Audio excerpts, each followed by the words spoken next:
As-tu remarqué? Presque toutes les révolutions ont un chapeau emblématique. Du bonnet phrygien de la Révolution française à la casquette militaire de Fidel Castro à Cuba, l'Oushanka soviétique ou le tricorne de la Révolution américaine. Sans oublier le chapeau porté plus récemment lors d'une autre révolution. Il semble que tant de ces moments historiques à travers le temps, dont beaucoup ont conduit à un changement de régime, soient associés à un certain type de chapeau ou de casque. C'est comme si ces révolutions mettaient l'idéologie sur la tête des gens, littéralement cette fois. La réponse évidente et la plus probable ici est la suivante. Ce sont des chapeaux qui étaient utilisés par hasard à l'époque, et parce que la révolution a eu lieu, ils leur sont maintenant associés quand on regarde en arrière. Les histoires de chaque révolution et de chaque chapeau, ainsi que leur impact, offrent des récits fascinants. Le bonnet phrygien, utilisé lors de la Révolution française, a une histoire ancienne et figure toujours sur les armoiries et drapeaux de nombreux pays. Voici un exemple, découvrons-en d'autres.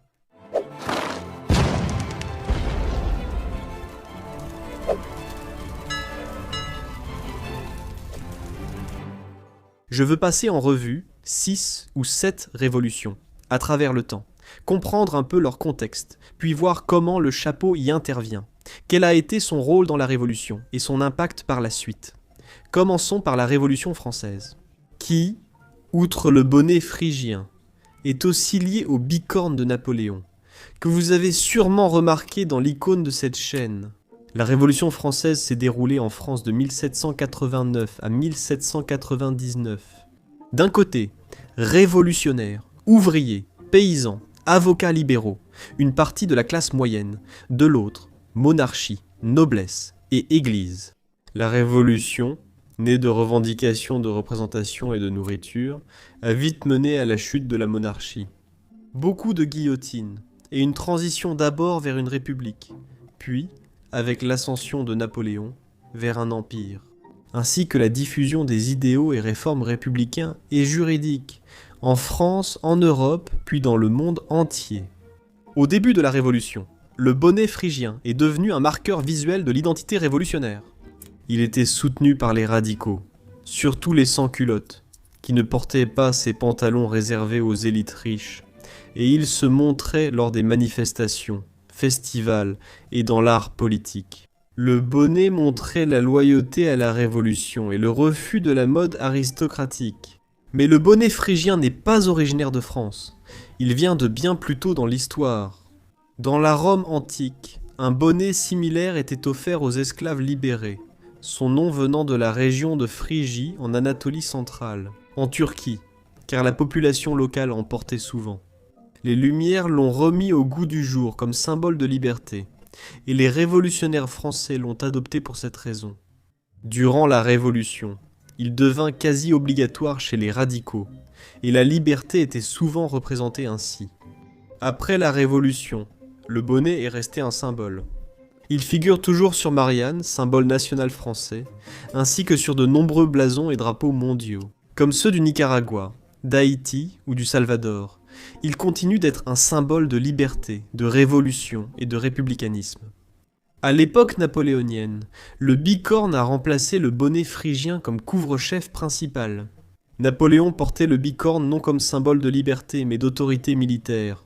Ce couvre-chef existait déjà dans les armées européennes. Mais l'utilisation qu'en a faite Napoléon en a fait une icône personnelle et politique. Et cela a en quelque sorte marqué le passage de la révolution d'un soulèvement populaire à un pouvoir plus centralisé. Aujourd'hui, on s'en souvient surtout via Napoléon. Je veux maintenant sauter quelques siècles pour évoquer 2 révolutions utilisant des chapeaux similaires, sûrement en raison de leur nature commune. La casquette militaire utilisée à la fois lors des révolutions communistes cubaines et chinoises. Elles ont un aspect un peu différent, mais le principe reste le même. La révolution communiste chinoise s'est déroulée en Chine de 1927 à 1949. Le conflit opposait le PCC au gouvernement nationaliste, avec l'invasion du Japon au milieu. Période chaotique. Les communistes gagnent et fondent la République populaire de Chine en 1949. La révolution cubaine s'est déroulée à Cuba, de 1953 à 1959, opposant les guérilleros de Fidel Castro à la dictature de Batista. La révolution s'est achevée par la victoire communiste et la prise de pouvoir de Fidel Castro. Et dans ces deux révolutions, cette casquette militaire est devenue étroitement associée à la direction de la révolution. Nombre d'entre elles arborent l'étoile rouge communiste, ajoutant une dimension idéologique au couvre-chef. De plus, Mao Zedong et Fidel Castro portaient tous deux ces simples casquettes souples pendant les combats, et, ce qui est important, après avoir pris le pouvoir. La casquette, symbole de la révolution et du régime suivant, est devenue un élément de l'uniforme révolutionnaire et de la lutte continue. Leur origine était pratique, contrairement aux casquettes classiques puis françaises Frigant. Elle venait des vêtements paysans et de l'équipement militaire modeste, mais sa simplicité importait. Elle rejetait uniformes d'élite, médailles et chapeaux cérémoniels. Pendant les révolutions, la quête montrait les dirigeants comme des soldats du peuple, pas de lointains souverains. Elle a eu un rôle clé dans la révolution et le régime. Après la victoire, les chapeaux sont restés présents en Chine, intégrés à la tenue politique sous Mao, surtout durant la révolution culturelle à Cuba.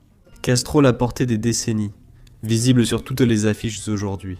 La casquette symbolise visuellement la révolution communiste, même hors de son contexte d'origine. Remontons dans le temps, jusqu'à la Révolution américaine, qui s'est déroulée dans les 13 colonies britanniques, entre 1775 et 1783. Nous devons aussi évoquer le chapeau actuel utilisé aux États-Unis.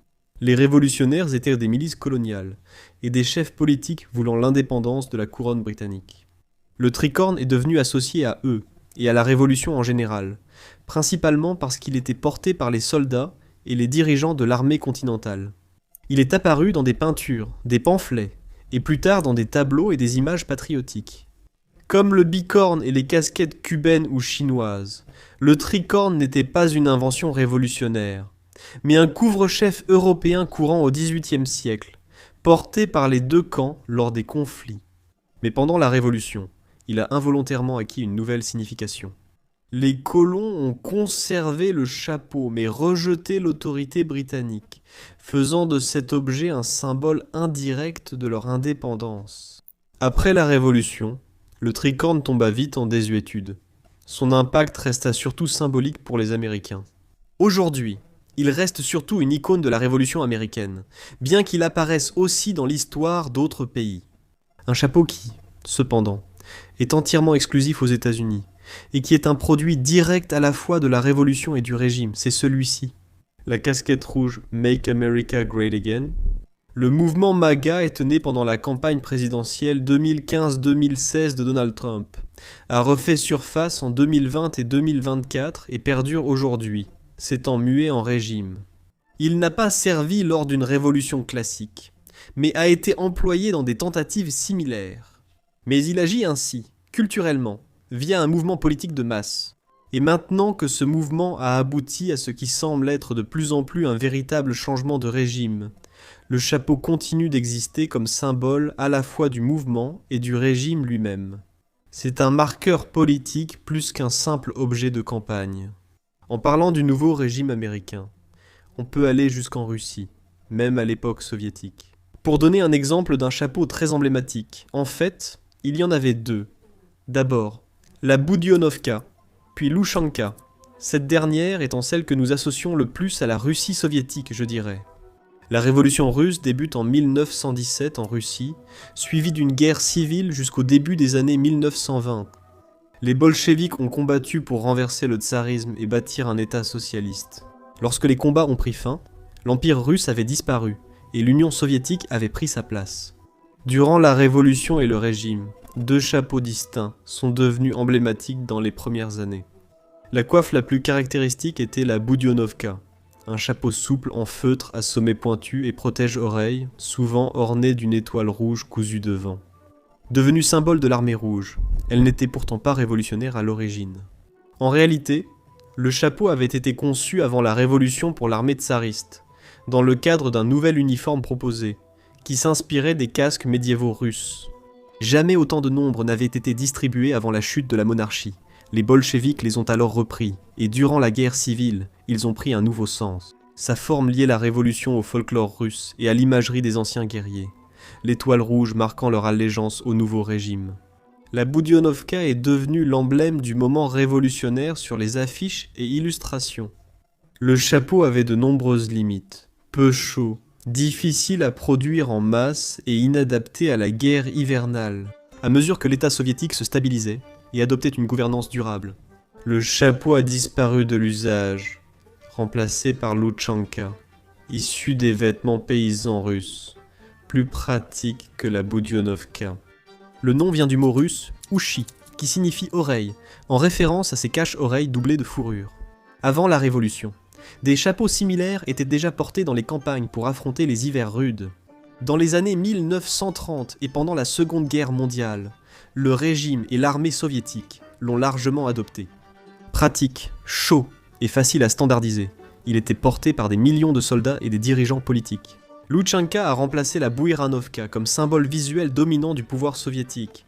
Même aujourd'hui, on l'associe encore à la Russie, contrairement aux révolutions chinoises et cubaines, où le chapeau révolutionnaire est devenu symbole du régime. Ici, il a changé et a été remplacé par un autre chapeau emblématique, principalement pour des raisons pratiques, plutôt que symboliques. Maintenant, la vidéo commence à devenir assez longue, et il y a en quelque sorte une liste interminable de chapeaux et de révolutions dont nous pourrions parler. Mais je ne veux pas m'attarder trop longtemps. Je souhaite tout de même en citer deux autres, très intéressants et emblématiques. D'abord, le rôle du sombrero traditionnel, parfois stéréotypé, durant la Révolution mexicaine, qui s'est déroulée au Mexique de 1910 à 1920. Elle a débuté comme un soulèvement contre la dictature de Porfirio Díaz, devenant ensuite une guerre civile complexe entre paysans, chefs locaux, réformateurs et forces rivales. Les principales figures révolutionnaires comprenaient Emiliano Zapata et Pancho Villa. Le résultat fut la chute de l'ancien régime et une nouvelle constitution. Et à travers tout cela, le sombrero est devenu visuellement associé à la révolution, surtout à travers les images des combattants paysans et des armées rurales. Les photos des révolutionnaires présentent souvent des chapeaux à large bord, souvent abaissés sur les yeux. Sombrero vient de l'espagnol sombra, signifiant ombre. Le chapeau existait avant la Révolution et était courant chez les travailleurs ruraux, cow-boys et agriculteurs. Son large bord blanc le protégeait du soleil et de la chaleur, le rendant d'abord pratique plus que symbolique. Il marquait aussi une différence de classe sociale et de géographie, étant associé à la vie rurale et aux pauvres du Mexique américain.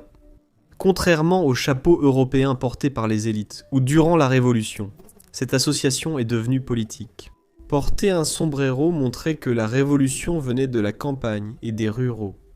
Des dirigeants comme Zapata ont gardé leur couvre-chef traditionnel, soulignant qu'il s'agissait d'une révolte paysanne, non d'une armée professionnelle prenant le pouvoir après la Révolution. Bien sûr, nous savons que le sombrero a pris un nouveau rôle. Il est devenu une partie de l'image nationale du Mexique, promu dans l'art, le cinéma et le tourisme. Bien que parfois réduit à un stéréotype, le chapeau demeure associé à la lutte populaire, à la réforme et à une identité issue de la Révolution. Enfin, le turban noir porté lors de la révolution islamique en Iran. Celui-ci est pertinent, car une autre révolution semble actuellement viser ce régime. La première révolution iranienne s'est déroulée en Iran de 1978 à 1979. Des manifestants de tous horizons se sont opposés à la monarchie du Shah, jugée autoritaire et trop proche des puissances occidentales. La révolution a abouti à la chute du Shah et à la création d'une république islamique dirigée par le clergé. Et l'un des symboles les plus emblématiques des religieux pendant la révolution était le turban noir, porté par les religieux chiites, notamment par l'ayatollah Khomeini, qui le porte encore aujourd'hui. Le turban a une longue histoire dans la tradition chiite et islamique. Sa couleur est importante dans le monde chiite. Les turbans noirs sont portés par les religieux descendants du prophète Mahomet, et les turbans blancs par les autres. Cette distinction existait avant la Révolution. Les turbans symbolisaient l'autorité religieuse, non politique. La Révolution a changé cela. Les religieux au turban noir sont devenus des leaders clés lors des manifestations et sermons, leur turban leur donnant une légitimité immédiate auprès des Iraniens religieux. Cela a présenté la révolution comme morale et religieuse, pas seulement politique. Après la Révolution, le turban noir est devenu un symbole fort de la classe dirigeante en Iran, et le reste aujourd'hui. Cependant, alors que ce même régime semble commencer à s'effondrer, je suppose que nous devons attendre et voir si un autre chapeau emblématique prendra sa place là-bas, comme cela s'est déjà produit par le passé, tant en Iran que dans de nombreux autres endroits à travers le monde.